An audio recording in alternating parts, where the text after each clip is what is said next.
Olá pessoal, tudo bem com vocês? Eu espero que sim. Olha só, hoje nós vamos tratar sobre os nossos possessive adjectives. O que são eles? Para que eles servem lá no inglês? Vamos ver.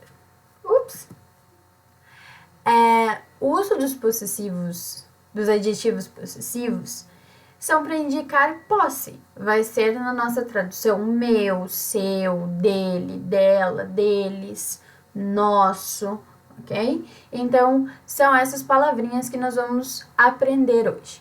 Olha só, para cada pessoa, nós temos um possessive adjective. O que acontece aqui é o seguinte. Quando eu vou falar de uma posse minha, eu uso my. This is my cell phone, ok?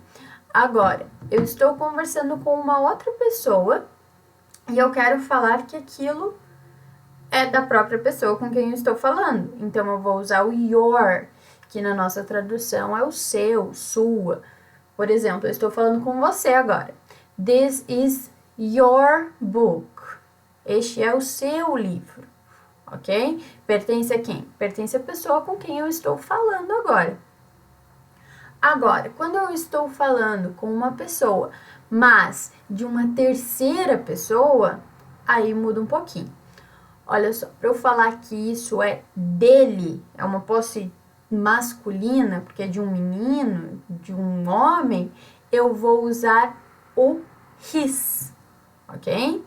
This is his cell phone. Esse celular é dele. Não pertence a mim que estou falando e não pertence também à pessoa que está me escutando, ok? Agora, se a posse é de uma menina, eu troco o his por her. This is her cell phone. Esse celular é dela. Mais uma vez, a posse aqui é de uma pessoa que não está na nossa conversa, de uma terceira pessoa, tá? Não é meu, não é seu, é dela, ok? It, eu tenho que falar it's. Mas o que acontece aqui, ó? Esse it's significa que alguma coisa, algum objeto pertence ou a um outro objeto ou a um animal. Por exemplo, eu estou falando da minha cachorra e tem uma casinha de cachorro ali no canto. Aí eu falo, it is its doghouse. Essa casinha de cachorro pertence, no caso, na nossa tradução, ficaria como a ela, mas é que é pertencente a um animalzinho nesse contexto, certo? E as últimas três pessoas ali são os nossos plurais. Olha só, quando eu vou falar que isso pertence a nós, eu vou usar o our, ok? Our. This is our classroom. Essa é a nossa sala de aula. Pertence tanto a mim quanto a todo mundo que está me escutando agora, certo? You, no sentido de plural, fica your também, igual no sentido do singular. Agora, olha só. This is your room. Essa sala é de vocês. No caso, ela não vai pertencer a mim. Ela pertence às 2 ou 3 ou 500 pessoas que eu estou falando agora. Deu para entender? Mais ou menos? Essas últimas posses ali, ó, eu não vou pertencer, tá? Tanto no your, no sentido de plural, quanto no their. O que acontece? O their, eu estou falando que é deles, tá? Eu não estou inclusa nessa posse, que nem no our. Deles. These are their books. Oops. Yes, these are their books. Esses livros são deles. Não pertence a mim, não pertence a você que está me escutando, mas sim de outro grupo de pessoas que não está na nossa conversa. Ok?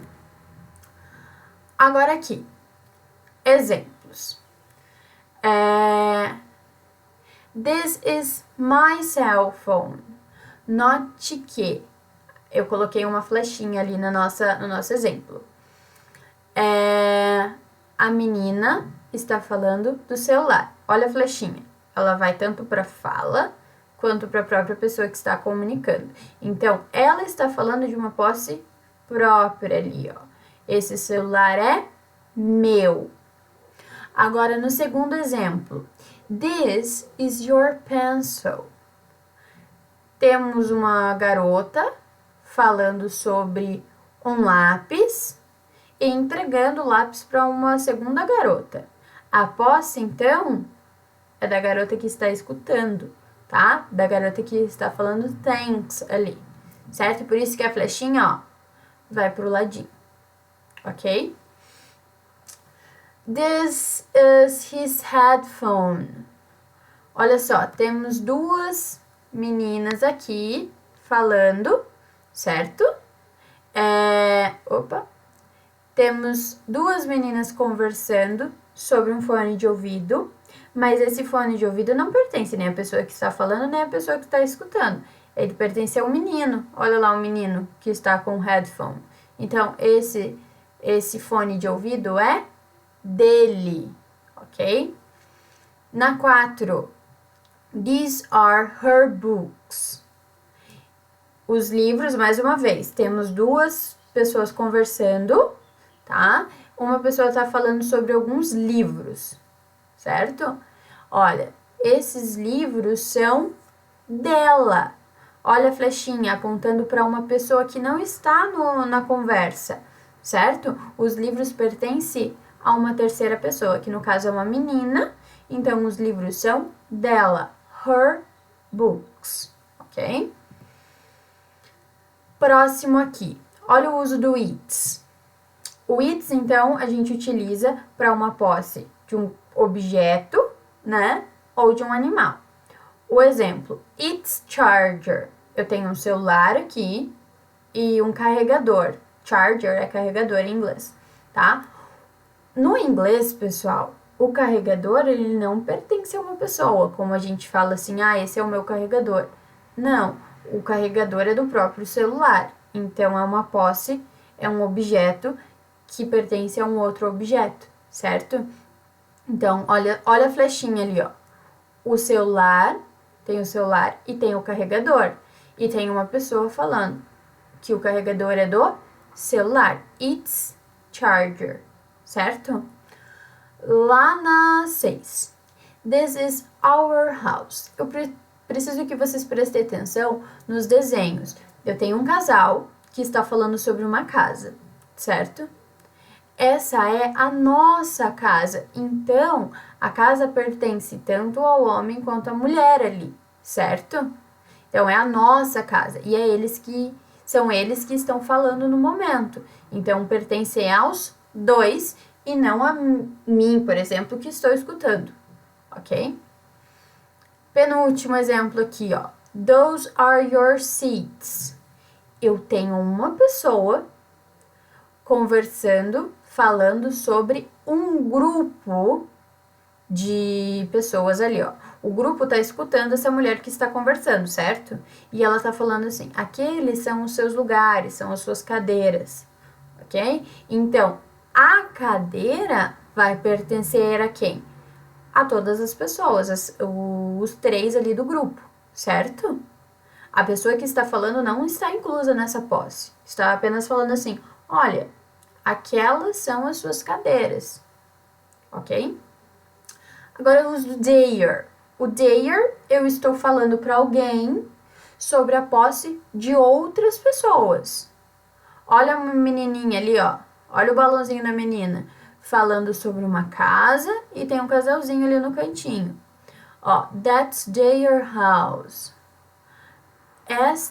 Aquela é a casa deles. A casa pertence a quem, então? Ao casal que tá ali na frente do desenho, certo? Agora aqui, para finalizar, o que dá mais problema é o uso do your, que na nossa tradução é seu, sua, seus e suas, tá?